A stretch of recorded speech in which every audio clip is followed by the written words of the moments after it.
les liens entre la dégradation des sols, la déforestation et les défis liés au changement climatique sont évidents et se situent à plusieurs niveaux.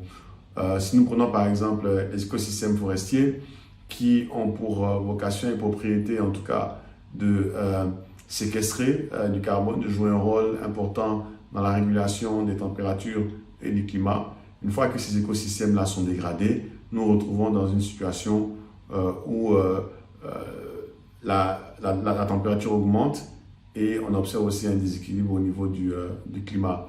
Donc, il est de notre intérêt, en tout cas de la planète et des êtres humains, de maintenir ces forêts-là dans l'état dans lequel ils sont aujourd'hui, mais surtout leur permettre de continuer à jouer leur rôle, à fournir tous ces services écosystémiques, notamment dans la régulation du climat aux populations et aux écosystèmes.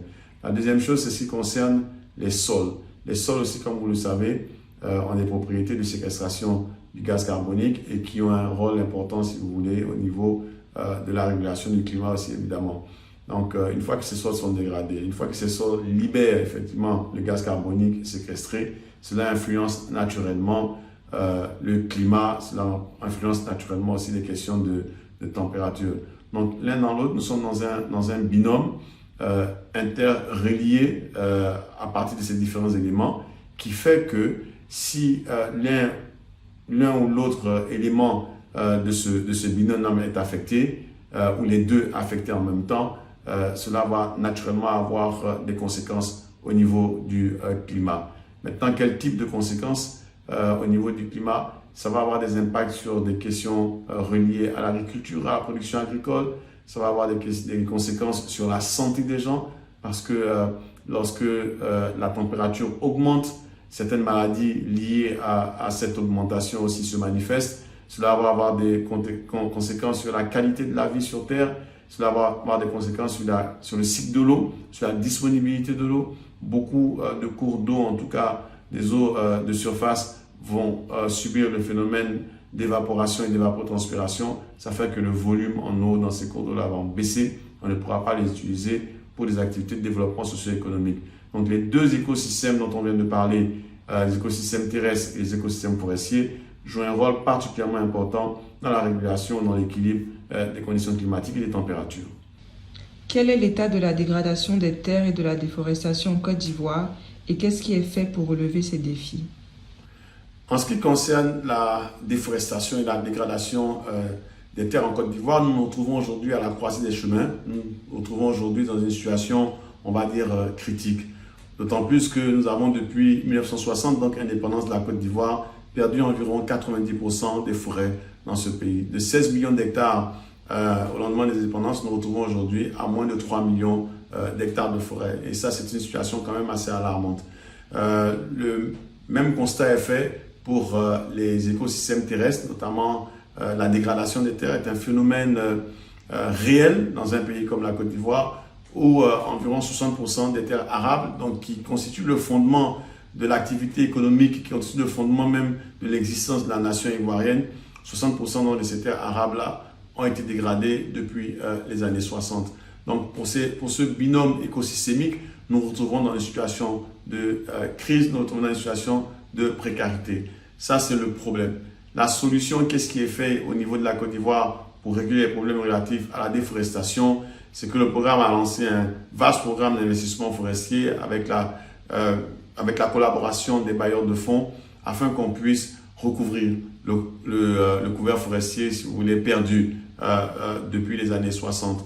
Donc, il y a tout ce qui est sylviculture, agro-pastoralisme, toutes les techniques aujourd'hui qui sont à disposition afin d'avoir par exemple des essences de bois à croissance rapide et naturellement avoir des politiques de gestion des forêts comme par exemple les forêts classées, les forêts sacrées, les aires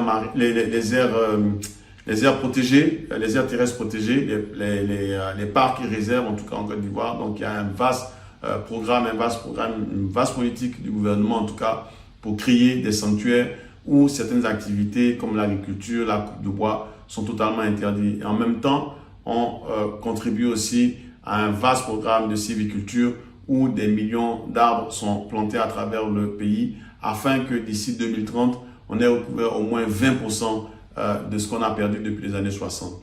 Pour ce qui concerne les écosystèmes terrestres, pour ce qui concerne les terres arables dégradées, le gouvernement a lancé effectivement un vaste programme qui est très corrélé à celui de la reforestation dans le pays, afin que les terres qui ont perdu leur propriété, qui ont perdu leur fertilité, puissent se recouvrer à nouveau. Donc, on utilise des techniques telles que l'irrigation, des techniques telles que des biofertilisants, des engrais organiques pour redonner au sol dégradé leur propriété d'antan. Donc, c'est un peu, si vous voulez, de façon un peu ramassée, les efforts initiés par le gouvernement et les partenaires de la Côte d'Ivoire pour régler un tant soit peu les problèmes relatifs à la déforestation et à la dégradation des terres arables en particulier. Quelles sont les initiatives immédiates qui sont en train d'être prises à travers le ELP et comment les autres pays participent à ce programme? Écoutez, concernant le Abidjan Legacy Programme ou le programme Héritage d'Abidjan, le gouvernement a l'intention, le gouvernement et ses partenaires ont l'intention d'agir sur 4 éléments en particulier. Le premier élément, c'est de voir dans quelle mesure on peut accélérer le processus de restauration et de réhabilitation des sols dégradés. Deuxième élément, c'est comment est-ce qu'on peut recouvrir les forêts dégradées depuis les années 60.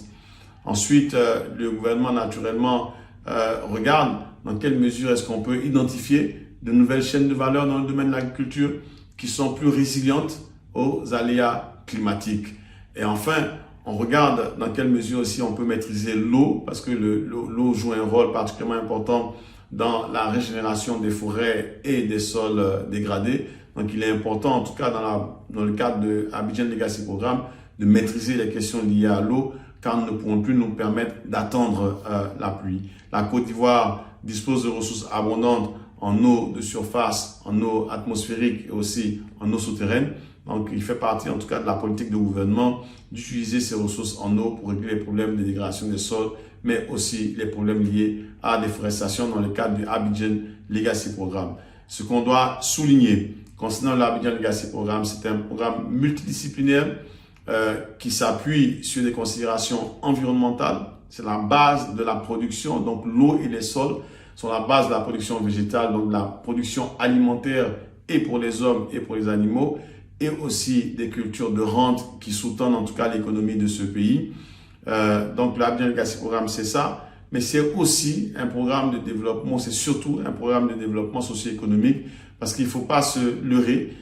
Il faudrait qu'on soit honnête et clair vis-à-vis de nous et des populations pour lesquelles nous travaillons. Toutes les actions que nous posons dans le cadre des changements climatiques, dans le cadre de la production agricole, doivent inexorablement contribuer à l'amélioration de la qualité de vie des personnes, des hommes et des femmes, et surtout des femmes qui vivent en milieu rural. Donc c'est un peu ça l'esprit et la lettre du Abidjan Legacy Programme, tout en étant un programme qui adresse les questions environnementales, les questions de changement climatique, donc de base de production, adresse surtout les problèmes liés au développement socio-économique, à l'avancée de la qualité de vie des hommes et des femmes, et surtout à l'accélération du processus de développement socio-économique des Ivoiriens, des Ivoiriennes et de tous ceux qui vivent en Côte d'Ivoire.